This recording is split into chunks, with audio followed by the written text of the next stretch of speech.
मित्रों, हम इन दिनों चर्चा कर रहे हैं सिविल सर्विस में एग्ज़ाम दिलाने से पहले हमें क्या क्या चीज़ों को भली भांति तैयार कर लेनी चाहिए।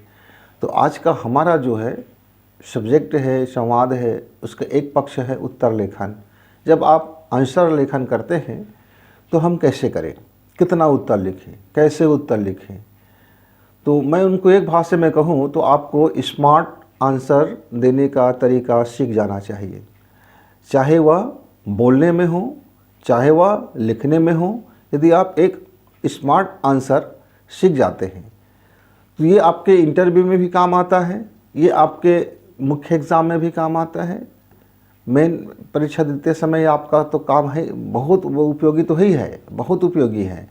और ये इंटरव्यू में भी उतना ही उपयोगी है, क्योंकि आप एक बार स्मार्ट आंसरिंग सीख जाते हैं, एक बार आप स्मार्ट आंसर देने की कला सीख जाते हैं तो इससे आपके लाइफ में भी बड़ा प्रभाव होते हैं। आपसे जो भी व्यक्ति मिलेंगे या आप जिसको अपना आंसर दे रहे हो वो बिना प्रभावित हुए बिना नहीं रुक रहेगा। क्यों?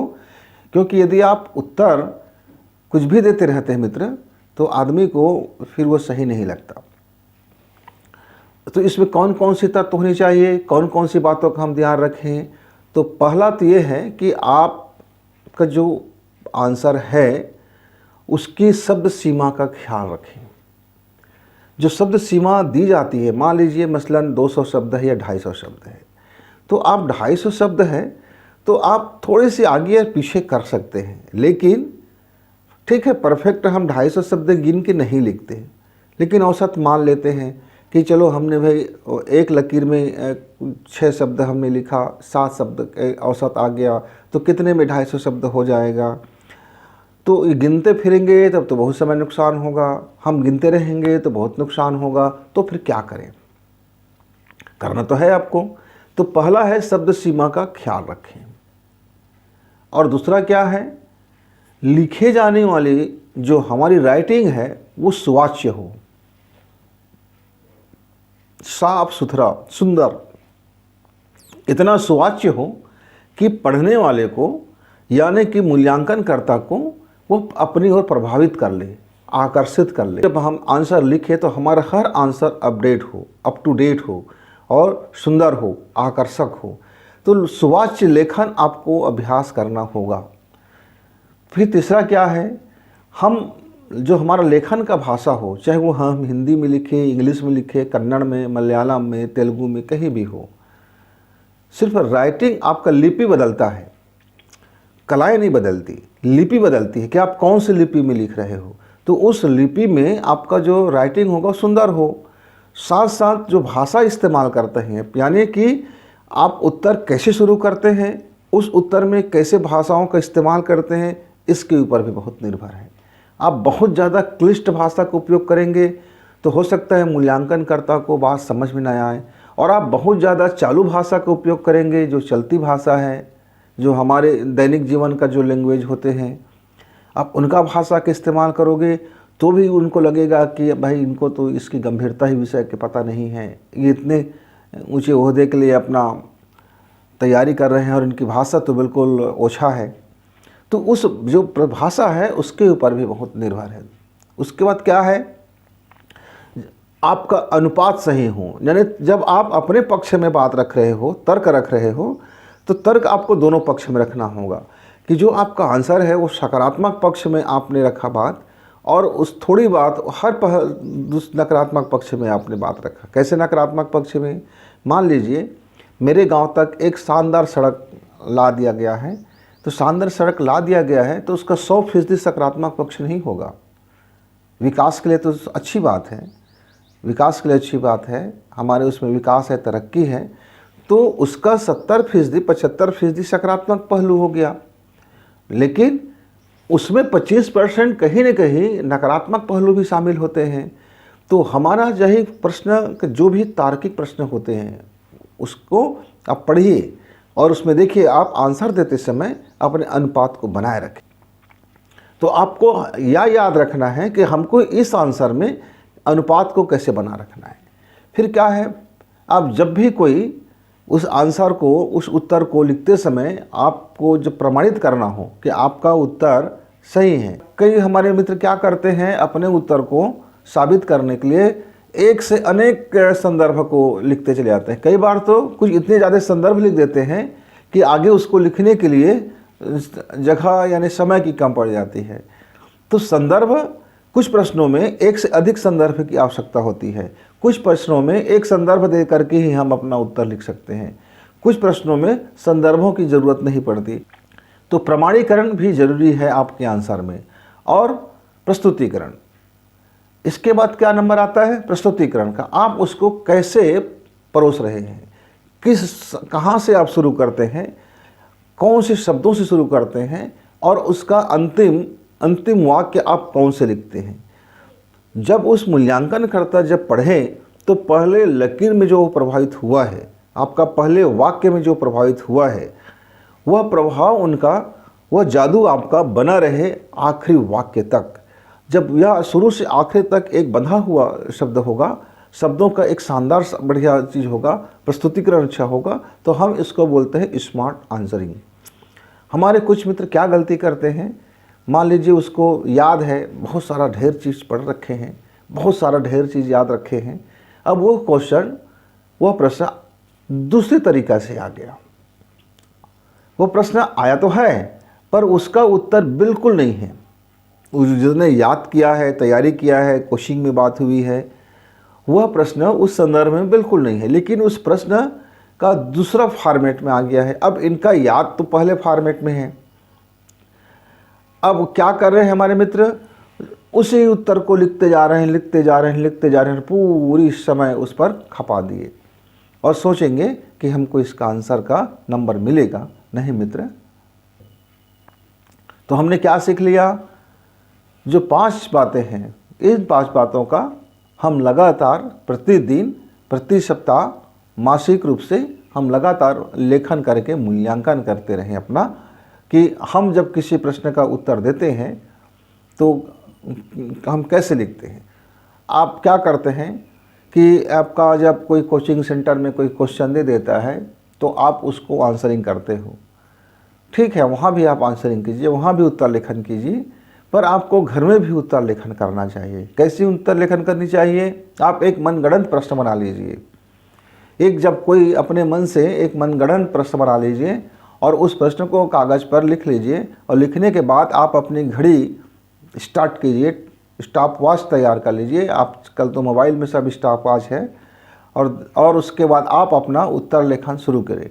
उत्तर लेखन आप जिस कलम से करते हैं, जिस पेन से करते हैं और जिस कागज़ पे करते हैं, वो ठीक ठाक हो, और आप उत्तर लिखिए। देखिए कि 10 मिनट में आपने जो 250 शब्दों का जो आपने उत्तर लेखन किया है, क्या वह उत्तर को हम और सटीक बना सकते थे, क्या हम उस आंसर को और क्या बेहतर कर सकते थे। तो अनावश्यक की चीज़ें ना लिखा जाए और आवश्यकता से कम भी ना लिखा जाए। अनावश्यक की कोई चीज़ें ना उसमें डाली जाए और आवश्यकता से कोई चीज़ छूट न जाए। इस बात का लगातार हम अभ्यास करते हैं, तब जाकर के परीक्षा हाल में वह बनता है।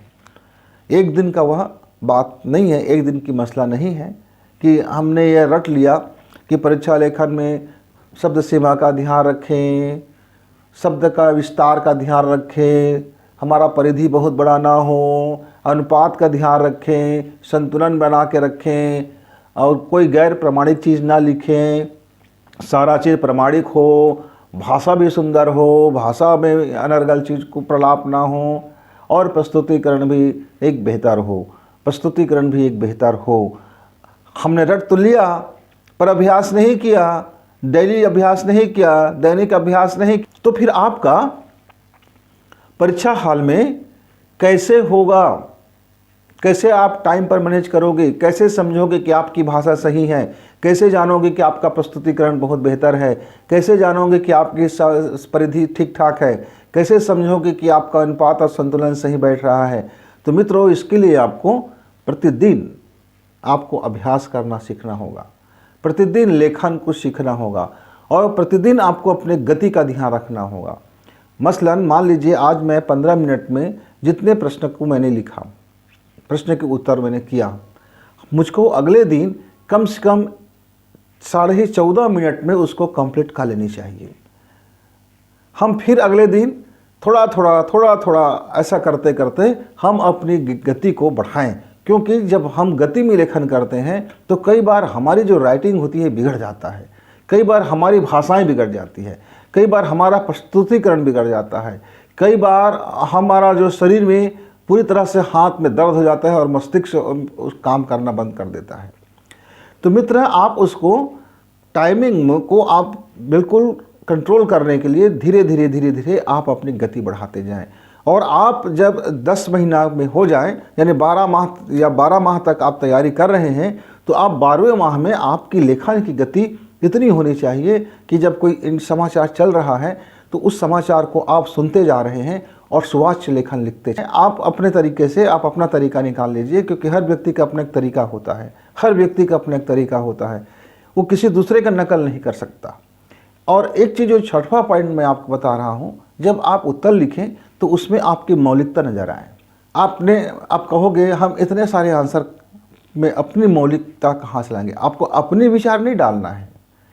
जब आपसे आपकी राय पूछा जाए क्वेश्चन में, तो जब आपसे ये राय पूछा गया है तो आप राय को लिखिए।